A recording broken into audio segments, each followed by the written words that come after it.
What's up friends, today I make a new video about reading activity, and today I'm going to speak about the Alamo. It's a text from internet. Shall I start? San Antonio is the most visited city in Texas. No trip here is complete without saying the old Spanish mission of San Antonio de Valero, better known as the Alamo. This historic site is where 175 years ago, a small band of Texans resisted the Mexican army for 13 days.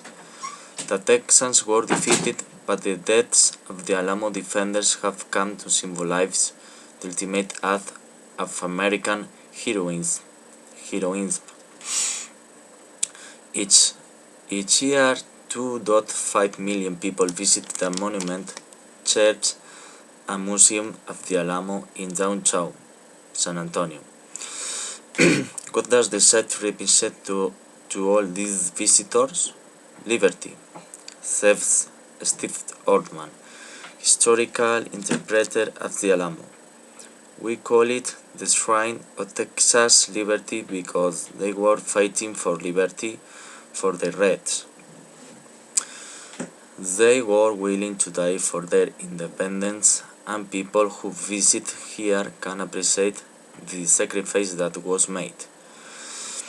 The Alamo is associated with a turbulent period in North American history, when the Spanish established the mission San Antonio de Valero in 1718.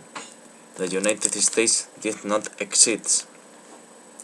60 years later, the American Revolution had been won, and American settlers wanted to expand eastwards. By the time Mexico gained independence from Spain in 1821, the Spanish mission had also changed. It was first abandoned and then turned into a fort with a new name, the Alamo. It was now in the border region of newly independent Mexico. Mexico needed a way to rank colonists, immigrants, settlers into his wild, dangerous frontier called Texas or Texas, explains Orman. And what attracted Americans and Europeans here was land, with the Mexican government offering a much more cheaply than in the United States. The region's demographics changed fast. By the early 1830s, there were 10 Anglo-European colonized in Texas for every Tejano, or native-born Mexican citizen. When General Santa Anna began moving Mexico towards a centralized form of government, the Texas settlers and colonists weren't happy. Conflict was inevitable. In 1835, the Texas Revolution began as Texan rebels pushed Mexican troops out of the region.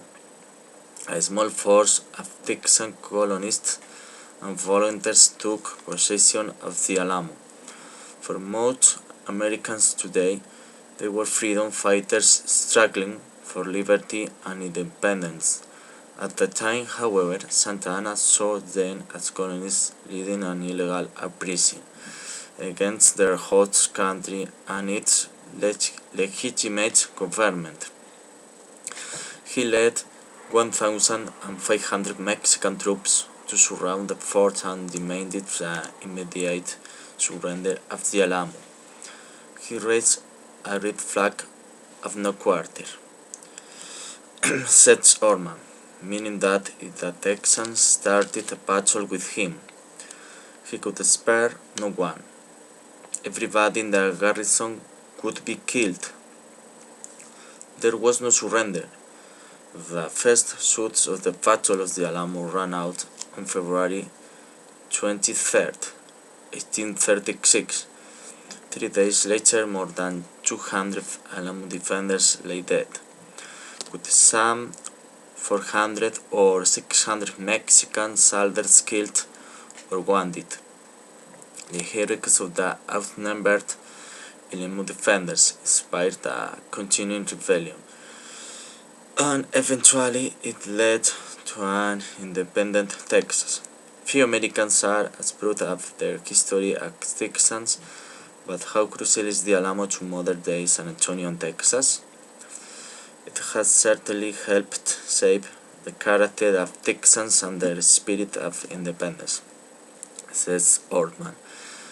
They were willing to die for their freedom, rather than be governed by somebody they didn't elect.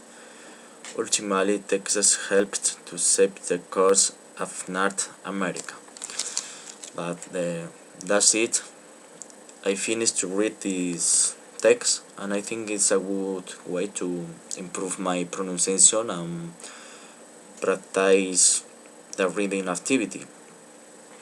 And I can learn new words, and I think it's an activity fun. Well, that's it. Have a nice day. See you soon.